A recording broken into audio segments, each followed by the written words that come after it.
Now to some breaking news out of the UK. King Charles and Queen Camilla will break royal tradition. King Charles has reportedly done the one thing Queen Camilla spent years trying to prevent.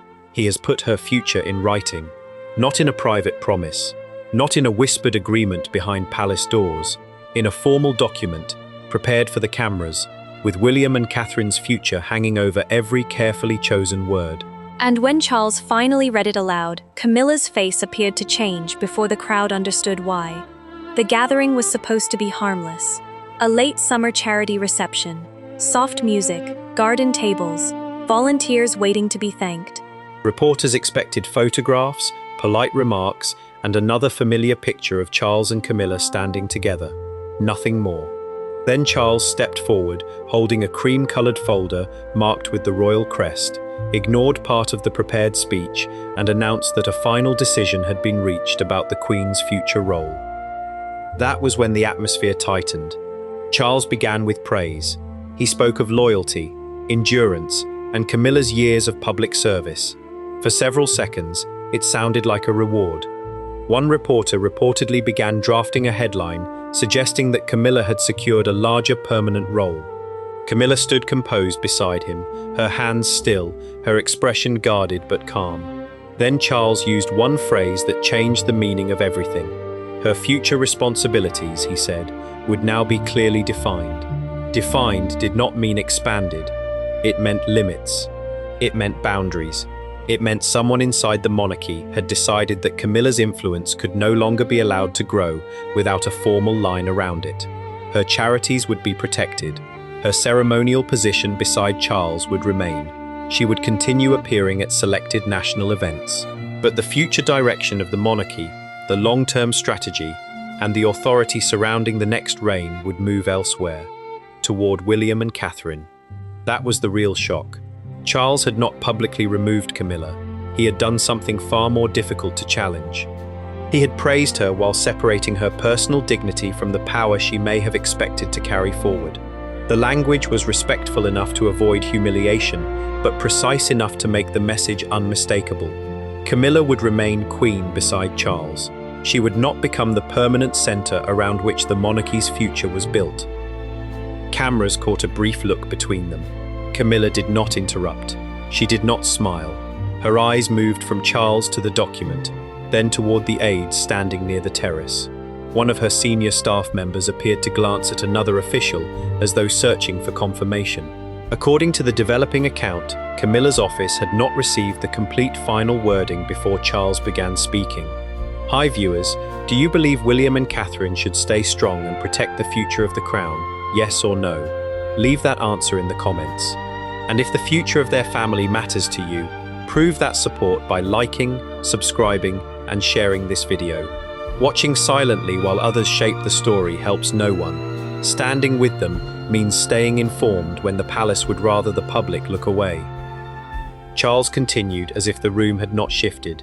He spoke about continuity, stability, and the responsibility to prepare before uncertainty became conflict. He never accused Camilla of overreaching. He never mentioned a disagreement with William.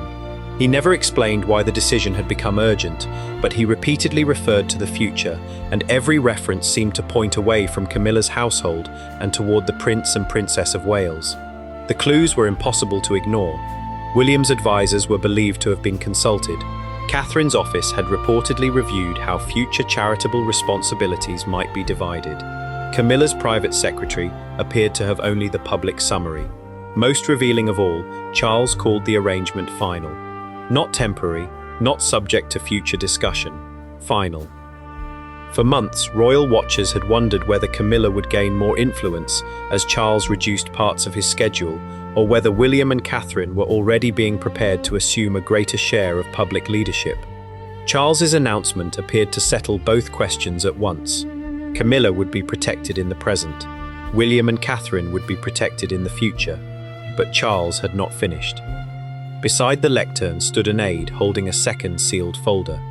It was thinner than the document Charles had read, yet it seemed to draw more attention than the speech itself.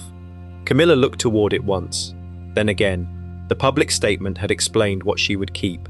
The sealed pages reportedly addressed what she would lose, who would control the transition, and what would happen to her position when William eventually became king.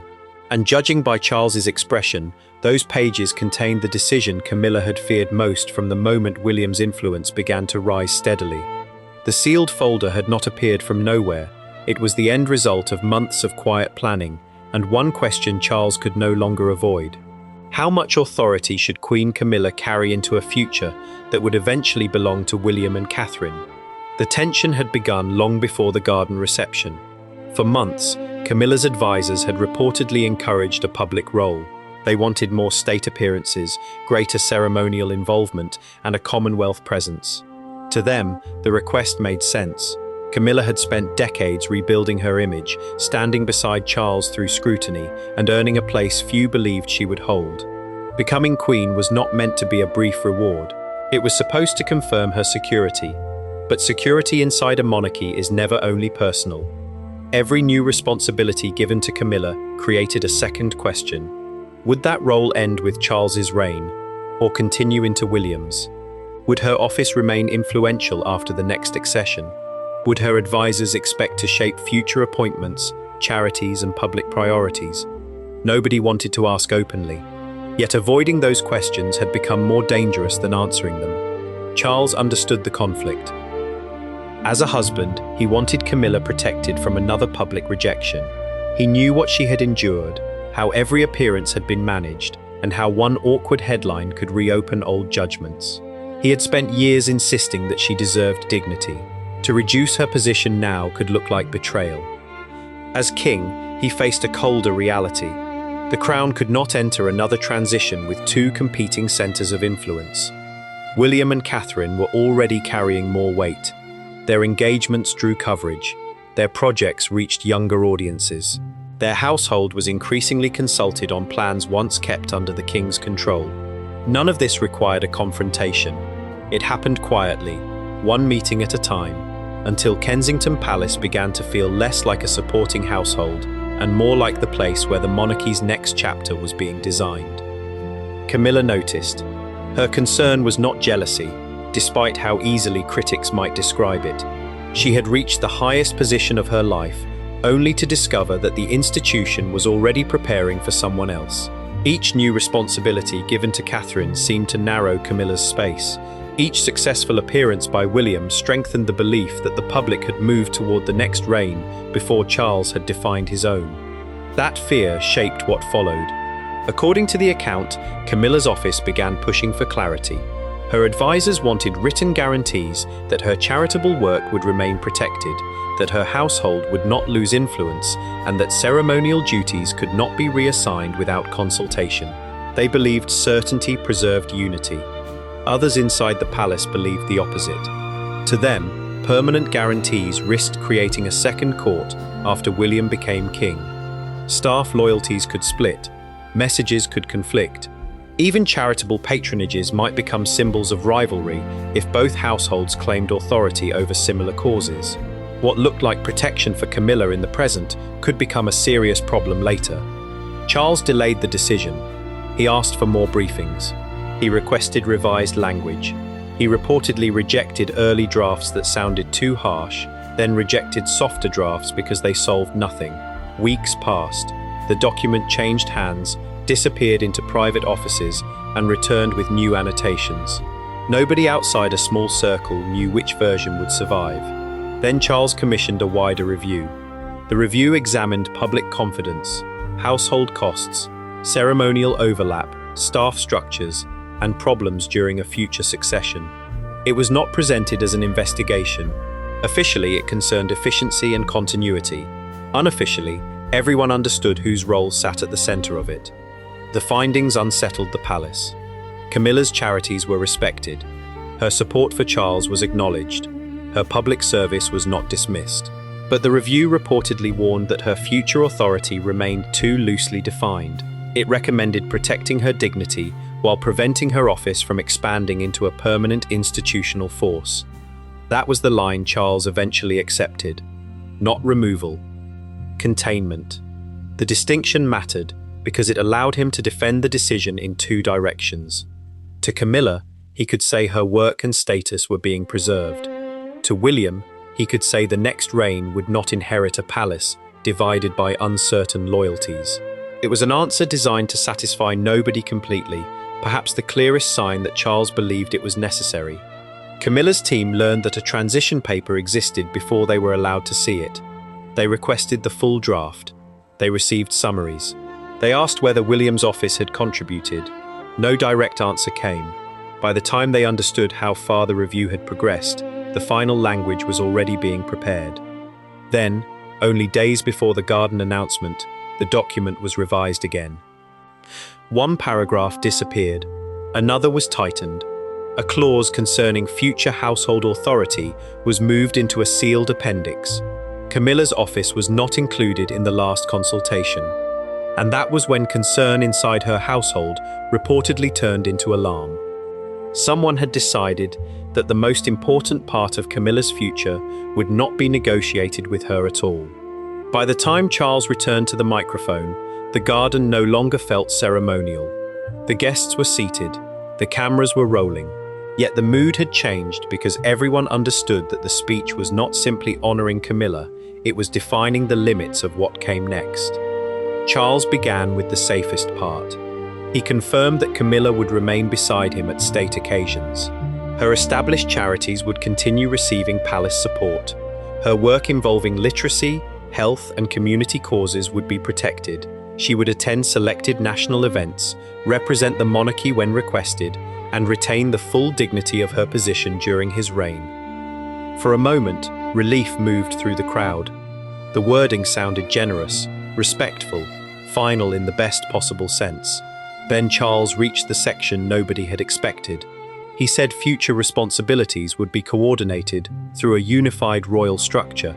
No separate long-term strategy would be created under Camilla's office.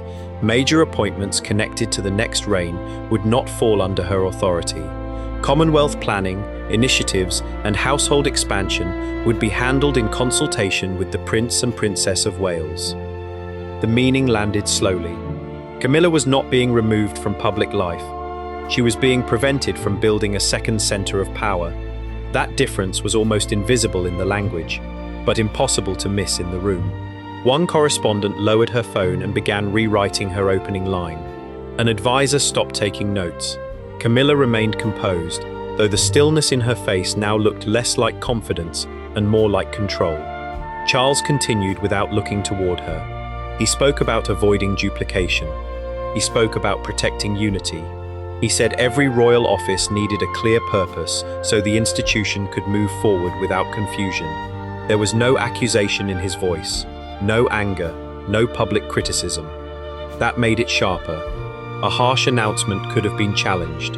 A personal attack could have been dismissed as emotion, but Charles had wrapped the decision in administrative language, the kind that left little room for argument. He was not saying Camilla had failed, he was saying the monarchy could no longer afford uncertainty around her influence. Then came the first unmistakable boundary. Camilla's household would not receive permanent authority over palace appointments beyond the current reign.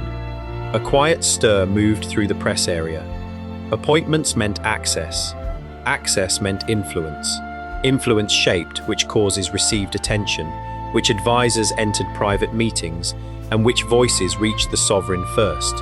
By limiting that authority, Charles was not merely adjusting a schedule, he was deciding where power would sit when the monarchy changed hands. The second boundary followed. Any new Commonwealth role connected to Camilla would require joint approval and would not automatically continue into William's reign. The sentence was brief, its effect was not. For years, overseas representation had been one of the clearest ways a senior royal could expand stature. Now that path had been narrowed before Camilla could claim it. The third boundary was quieter still. Future projects involving younger generations and long-term public engagement would be led by William and Catherine's household. There it was. The future had been named. Camilla would remain honoured in the present, but the palace had formally separated her from the machinery preparing the next reign. Charles had not stripped away her title. He had made certain that the title could not grow into lasting control. Reporters began sending updates before the speech ended. Some described the announcement as protection. Others called it a disguised reduction. The cameras stayed fixed on Camilla, searching for a reaction large enough to confirm the tension. She gave them almost nothing. Her hands remained folded, her shoulders stayed level. Only once did she glance toward the sealed folder beside the lectern. It was a brief movement, but it suggested she knew the public document was not everything. Charles then offered a final line of praise. He called Camilla's service invaluable and said her contribution would remain part of the monarchy's public life. The words should have softened the moment. Instead, they made the contrast more painful. He was honoring what she had done while deciding what she would never control. That was the first major turn. The announcement that sounded like an expansion was actually a ceiling, and the person placing it above Camilla was not William. It was Charles. The crowd had arrived expecting a tribute. They were now witnessing a succession framework delivered in the language of gratitude. William and Catherine had not appeared on the terrace. They had not issued a statement. They did not need to.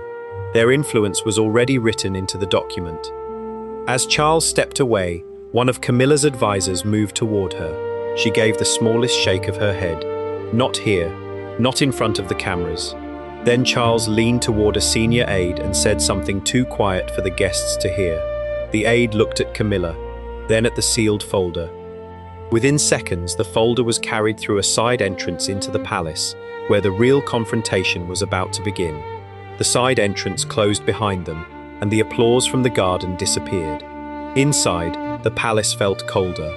Staff members stood back, uncertain whether they were witnessing a private discussion or the beginning of a lasting break. Camilla walked ahead without speaking. Charles followed with the sealed folder carried by a senior aide. No cameras remained. No guests watched. The public language had served its purpose. What came next was personal. According to the developing account, Camilla asked the first question before they reached the private sitting room. Why had her office not received the final wording? Charles did not answer immediately. He dismissed the aide, took the folder, and waited until the door closed. Camilla stood. She did not ask whether the announcement had reduced her role. She knew. She wanted to know who had changed the document, who had been consulted, and why she had heard the decisive language at the same moment as the press. Her suspicion fell on William. It was the obvious conclusion. William had spent months assuming a larger place in future planning. Catherine had become increasingly central to national projects. Their household had been consulted about duties once managed elsewhere. To Camilla, the pattern seemed clear. The restrictions carried the mark of the next reign. Charles spoke. He told her William had not ordered the review. Catherine had not written the clauses. No ultimatum had arrived from Kensington Palace. The decision was his. That answer changed the room. Camilla could have resisted pressure from William. She could have blamed ambitious advisors, public polling, or an impatient younger household. But Charles was different. Charles had defended her when support was scarce. He had spent years asking the public to accept her beside him. Hearing that he had drawn the boundary himself made the decision feel less political and more intimate. He explained that leaving the matter unresolved would create a larger conflict later. Every new duty granted without an ending date would become a question for William to settle after accession. Every advisor appointed without limits could become a source of divided loyalty. Every protected area of influence could turn into a dispute between two households.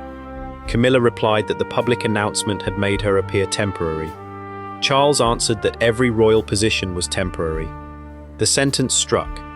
For one moment, the discussion was no longer about schedules or ceremonial access. It was about time. Charles had waited most of his life for the crown. Camilla had spent decades reaching the place beside him. Yet the institution they had struggled to enter was already preparing to continue without them. The public heard policy. Camilla heard an ending.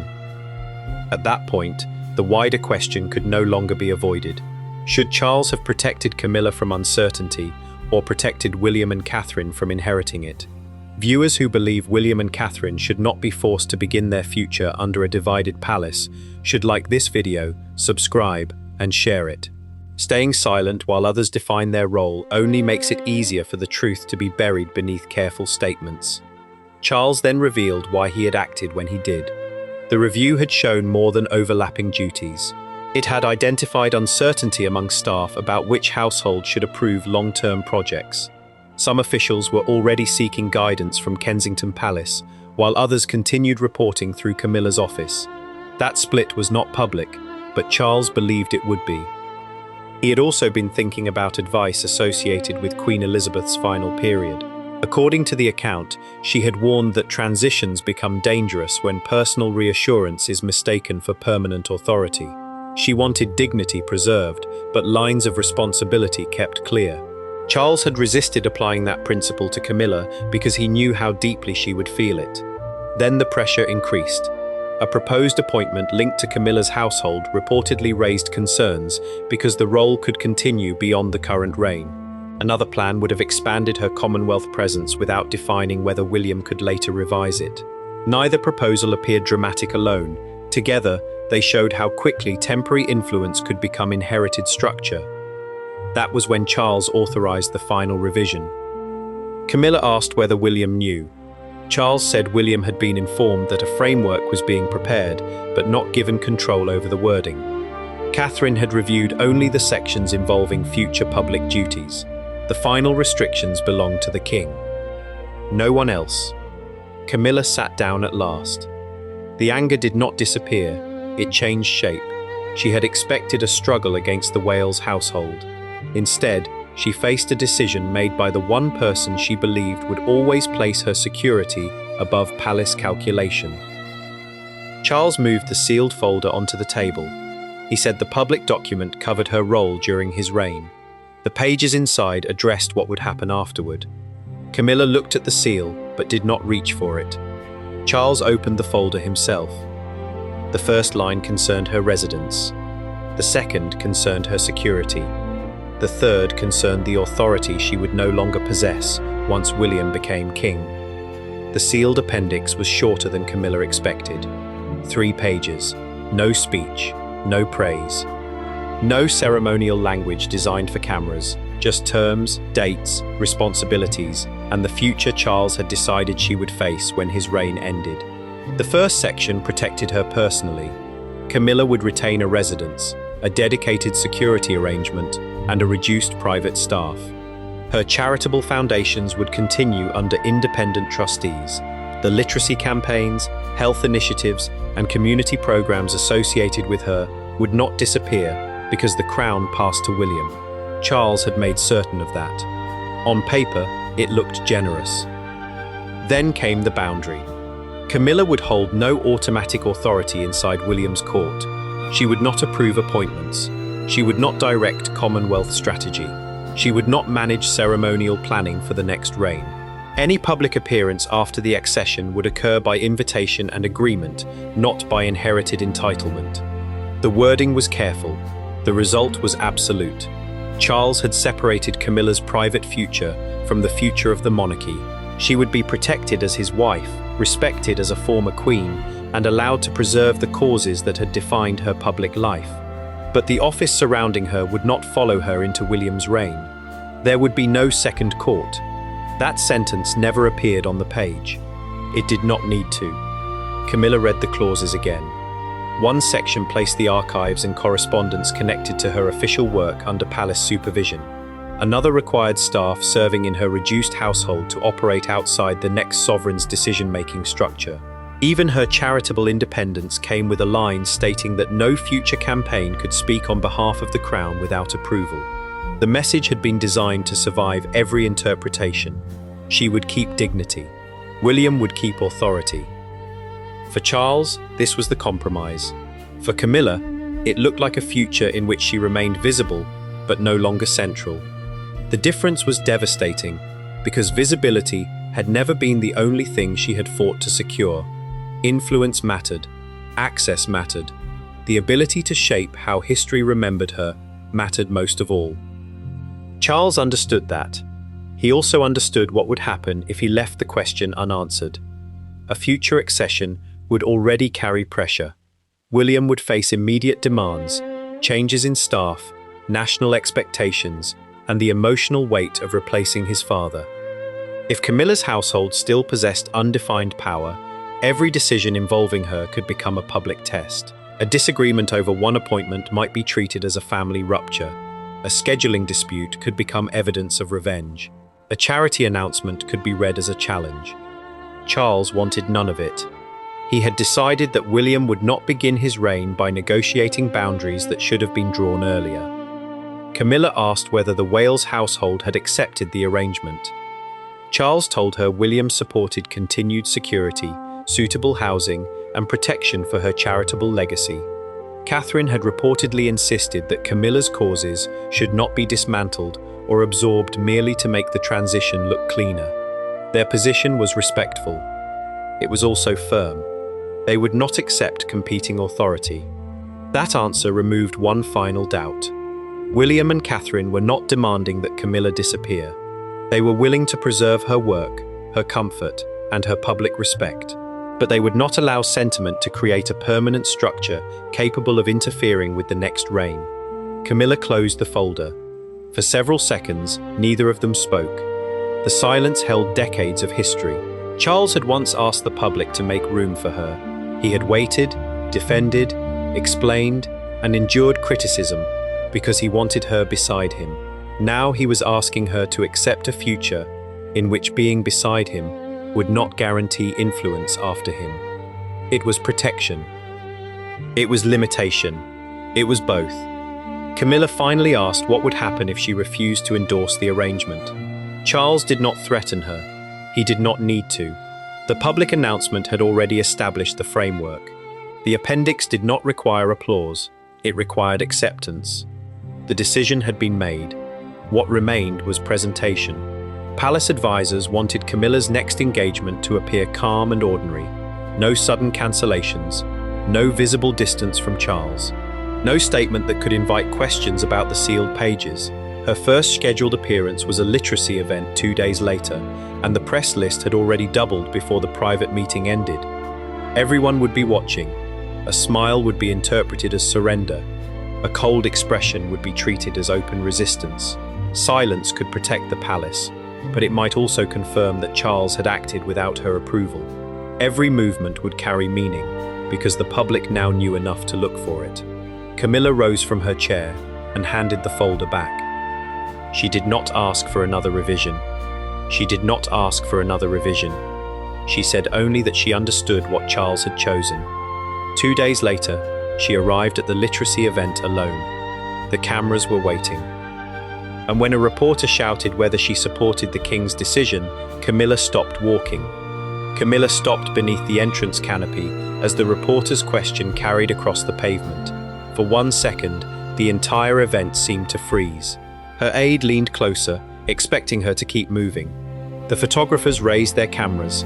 Camilla turned slightly toward the press line, composed herself, and answered with a sentence careful enough to protect the palace, yet restrained enough to reveal that nothing about the decision felt simple. She said service would continue, even when responsibilities changed. That was all. No declaration of support, no criticism of Charles, no mention of William or Catherine. The words were neutral, but the choice of them mattered. Camilla had acknowledged that her responsibilities were changing, without pretending she had welcomed the change. Then she walked inside and began the engagement as though the question had never been asked. The palace immediately treated the appearance as proof of unity. Photographs were released showing Camilla speaking with children, examining books, and thanking volunteers. The official summary focused on literacy. It made no reference to the announcement, the appendix, or the moment outside. But the public had already noticed. Some viewers believed Charles had treated her unfairly. They argued that Camilla had supported him through years of pressure and deserved certainty after finally becoming queen. Others saw the decision differently. To them, Charles had protected her home, her security, her staff, and the causes she cared about, while refusing to leave William with a divided institution. Both readings contained part of the truth. Charles had not removed Camilla from royal life. He had preserved her position beside him and protected the work most closely associated with her. Yet he had also placed a firm boundary around the authority of her household. Her role would remain important during his reign, but it would not develop into a permanent source of influence over the next one. That was the announcement's real meaning. It was never simply about Camilla's schedule. It was about succession. William and Catherine responded with restraint. There was no celebratory statement from Kensington Palace, no public claim of victory, and no attempt to present the decision as a rejection of Camilla. Their silence carried its own message. The future did not need to be loudly seized when Charles had already written its direction into palace policy. Behind the scenes, preparations reportedly continued. Duties expected to move toward the Wales household were reviewed. Staff responsibilities were compared. Projects requiring long-term leadership were separated from those tied personally to Charles and Camilla. The transition remained gradual, but it was no longer uncertain. Camilla continued appearing beside Charles. She smiled when required, supported her charities, and avoided giving reporters the confrontation they wanted. Yet something had changed. Every engagement was now viewed through the terms of the decision. Every appearance raised the same question: was she still shaping the monarchy, or simply serving within limits Charles had finally defined? The answer became clearer with time. She still had prominence. She no longer had an open path to greater power. Charles had found a way to protect the woman he loved without allowing personal loyalty to determine the structure of the crown after him. It was a choice that carried pain on both sides. Camilla had spent years reaching the center.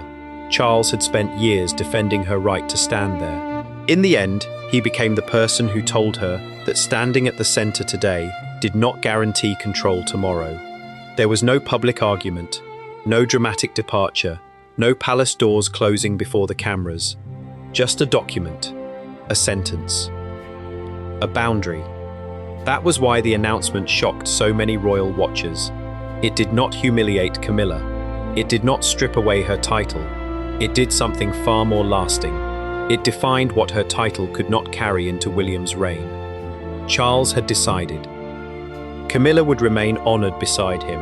Her work would continue. Her dignity would be guarded. But the future direction of the monarchy would rest with William and Catherine, the household already preparing to inherit its burdens, expectations, and public trust. Those who believe William and Catherine should be allowed to build that future without competing authority should like this video, share it, and subscribe. Support means little when it remains silent. Staying informed is how viewers stand with the family expected to carry the crown through its next and most difficult transition. Yet one detail remains unresolved. The sealed appendix reportedly contained a separate list of duties that Charles intended to transfer first, and one name appeared beside a responsibility long associated with the sovereign himself.